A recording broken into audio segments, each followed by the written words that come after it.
Welcome to Your Place on the River, a podcast brought to you by Carriage Key of Woodstock, Georgia, in partnership with Chattahoochee Nature Center. Our mission is to connect people with nature. As a private nonprofit 501c3 organization, CNC thrives thanks to support of our members, the community, and listeners like you. Discover more about Chattahoochee Nature Center at chatnaturecenter.org. We'd love to hear your thoughts on the podcast. Tweet us at CNC Nature using the hashtag YPOTR. And here's your host, Melissa Carter. You've heard the phrase, it takes a village, usually in the context of raising a child. But when it comes to community, it's not only important for the child, but it's also important for organizations like the Chattahoochee Nature Center. And those external relationships are very important for the success of the center. Right now, we're going to talk with David Manuel, who is the Fulton County Director of Arts and Culture, and he'll explain his connection with the Chattahoochee Nature Center and the fact that he and I have a lot in common. David, as a 20-plus year kidney transplant recipient myself, I just wanted to say it's a pleasure to meet you, and I can't believe we haven't run in the same circles before. Wow, 20 years for you? It's been, since 2002, so 22 years. So the double deuce. Wow, and I'm getting ready to celebrate my 11th year liveversary. I love it. Well, congratulations. I knew that, and so I thought I'd just let you know that it's a transplant recipient interviewing a transplant recipient. So congratulations. Wow, you're in the family now. Wow. So let's talk a little bit about that. You know, for a lot of people I know in my life, they've never really dealt with or been exposed to transplant issues. So just briefly explain maybe what had happened and how the 11 years has been. Wow. So, the interesting part about it, I wasn't even expecting this. And I'm so thankful because, today is April 1st, which is April is the month of National Organ and Tissue Month. Right. And we're talking about this. So, like I said, I'm getting ready to celebrate my 11th year. So almost 11 years ago, I was just full of health, walking around, working, doing the things I do in the community. And all of a sudden I got sick. And I remember the day I got sick. I was in Montgomery. I had taken my mom to her favorite pastime, which is the casino. Uh, Love it. 80 years old and What a only good boy. That's a good boy taking his mom to the casino. you sound like my mom, and she passed away a couple of years ago, but that was her only exercise was the slot machine. So she did the curls. The casino curls. I love it. Right. Exactly. And I remember after I got her all set up, because she was on a walker, I got her a coffee, I got her positioned in front of the machine. I went to use the restroom. And when I used the restroom to urinate, it came out looking like Coca-Cola. Mm. And I thought, wow, what did I eat? That's the first thing you think. What did I eat? And I really didn't pay it too much attention because I knew I had my annual physical the next day. Right. And I went to my doctor, had my annual physical. They took my blood work, checked me over, and they said, for a guy who's almost 50, you got the body of a 25-year-old. But what they did not do was they did not check my urine, because now you have to request for them to check your urine because of all the medical decisions that's been made. That has to be a request. Wow. Well, first of all, I was going to say what a coincidence, or maybe not, that you had your physical the next day. But they didn't take your urine. They did not take my urine. So that night I went home and I caught a high temp. I had a fever. I wasn't feeling good. I was sluggish. So I went back and I said, you took my blood, but you didn't take my urine. So they gave me a cup. I came out. They looked at the color of the cup. They were like, you're coming with us. And they took me straight to the emergency room. Wow. Yeah. Yeah. What a shock. Well, it was a shock for me. I was in my 20s when I found out my kidneys were failing. And it's like, what? I don't even know what they do. And it was from a urine sample. So it's from a urine sample that so if anybody wonders why you pee in a cup at the doctor's office, there's a reason. They can check organs that way, right? There is a main reason. And so when they sent me to the emergency room, we were there for hours. And then they kept looking. Next thing you know, we were there for a couple of days before they decided to say, wait a minute, is it his liver or is it the kidney? It looks like it's both. So we got to make a decision. Do we send him to Emory or do we send him to Piedmont? and they decided to send me to Piedmont Hospital. And I'll tell you, when I went there, I had my laptop. I'm looking to see what's going on and what's the function of the kidney and the liver. You have these items. You Same, you same. It's like I don't know what they do. you're college educated, but when something hits you like that, Yeah. you don't really know what they really do. And the interesting part about it, I went in there being pretty fit. I could bench press 200 pounds. By the seventh day, I couldn't even lift my cell phone over my head. That's how quickly my body declined. Wow. Well, Yeah. first of all, and we'll get to the Chattahoochee Nature Center, I promise. But this all leads to that. I mean, so first of all, good for you for following up and not ignoring it, right? Right. Well, your body would have eventually made sure that you didn't avoid it. Right. But good for you for keeping up with it, right? Mm. And I assume that the people at Piedmont are the ones that continued your health care and where you Right. got your transplant. Exactly. Exactly. So I was there in ICU for 40 days. Wow. While they were still trying to figure out, is it his liver, his kidney? And then around the 40th day, because what they do is they score your organs, and they give your liver what is called a Mayo score. A Mayo score is anywhere between the number 0 to the number 40. If your Mayo score is 0, that means your liver is perfect. If your number is 40, that means you're about to check out on life. Mhm. When I walked in there, my Mayo score was a 38. Wow. Yeah. So my skin had turned jet black. My eyes were fluorescent. My body was shutting down. Yeah. Yeah. Well, similarly with the kidneys, where 0 is perfect, and Right. then I think I was at 11 when I went on dialysis. So Right. they give that a score as well. It doesn't go up as high. I'm sure if I was at a 38, I would have already been somewhere else. But for Mm, those who don't understand why it was Piedmont or Emory, those are the two main transplant clinics and hospitals here in Atlanta that perform these procedures. So, gosh, and then so at 38. And we're going through this because it's important to understand the process and how it affects you emotionally. right. That when your life is saved, how you emotionally react to it, right? So when you're at a 38, you're almost gone. They finally figure out that it's your liver. Uh, Right. did they do the transplant immediately, or did you have to wait? Well, it's kind of interesting. So I had heard them talking outside the hallway. I heard the doctors. Now I had tubes in my nose, in my mouth, everything. My body was shutting down, and I remember hearing the doctors because they would come in as a group every morning with their chartboard and look and that kind of thing. Mr. Manuel, how you feeling today? Well, look at me. How you think I'm feeling? And My eyes are yellow. I yeah, my eyes are yellow. I look like a mutant. That's what my son said. That's what my son said. And I heard them have a conversation saying, we're going to give him 3 to 5 days. This is really serious to live. And I just immediately started praying. And then the lady came in and asked me, did I want to be on the transplant list? And my first reaction was like, no, I don't need a transplant. No, I don't want that. And then later that night, I decided, yes, I do. And time I signed that, time I had a conversation, with my sons, apologizing that I won't be here to see you graduate from college. I won't see you getting married. I said a prayer that night, and the next day they found the perfect match. And so while I was in my room, the nurse came in and I asked the nurse, "What is that loud noise?"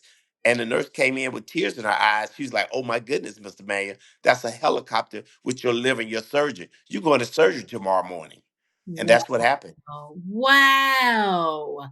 Yeah. Well, it's important to note that with livers, because with kidney, you have dialysis to extend that time out a little bit, Right. and to keep the kidneys functioning. So there's a machine that is available, dialysis machine that functions like a kidney. And Liver, I was on that dialysis machine work too while I was in ICU. okay. And even when I got my transplant, I was still on dialysis for a month. I had to go 3 days a week. And if nobody ever know anybody that's been on dialysis or walked in a dialysis room, everybody that's sitting in that chair for 3 to 5 hours have the same expression on their face. And it's this doom and gloom look because they're hooked up to this machine. And if they make any certain moves, it's going to beep and they might have to reset it or whatever. I was on that machine and I was so fragile that they had me in a glass room with a blanket over me and everybody could see me. Then all of a sudden, they didn't see me. That room was empty. Yeah. So their assumption I, was, you know what I would have thought? yeah, and they thought it too. They thought I had passed away. Yeah. But what they did was they saw me walk in that door, still fragile, with nothing but cupcakes, and I gave it to all the nurses and all the people that were there because they took care of me. And it was the first time that I saw that doom and gloom look with smiles and cheers. Everybody was like celebrating who was still hooked up to the machine. And it reminded me that it's bigger than what I went through. What am I going to do now that I got a transplant?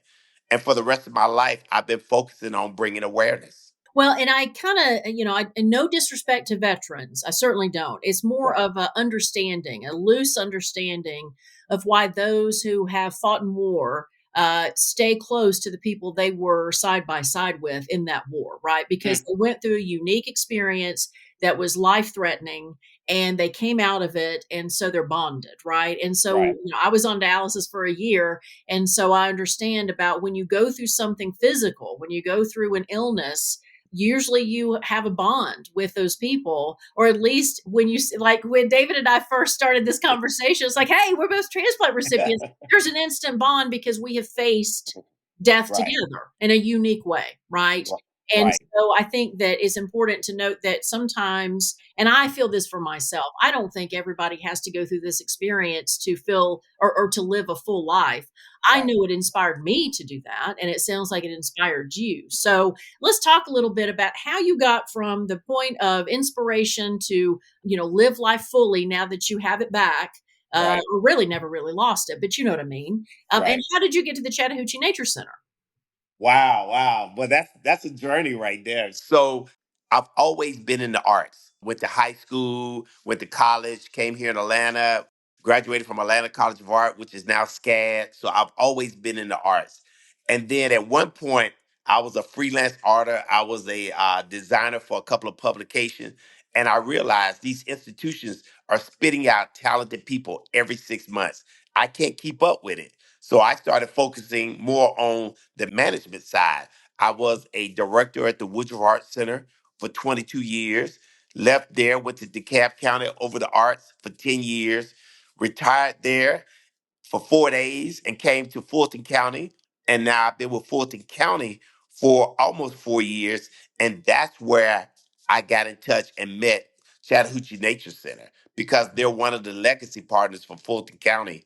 And I think the work that they're doing in the center is for lack of a better word, is breathtaking. Yeah. And when you go on that campus and you see the impact that they're making with families and youth, and you get one with nature, and the staff is amazing, it was a perfect marriage for me.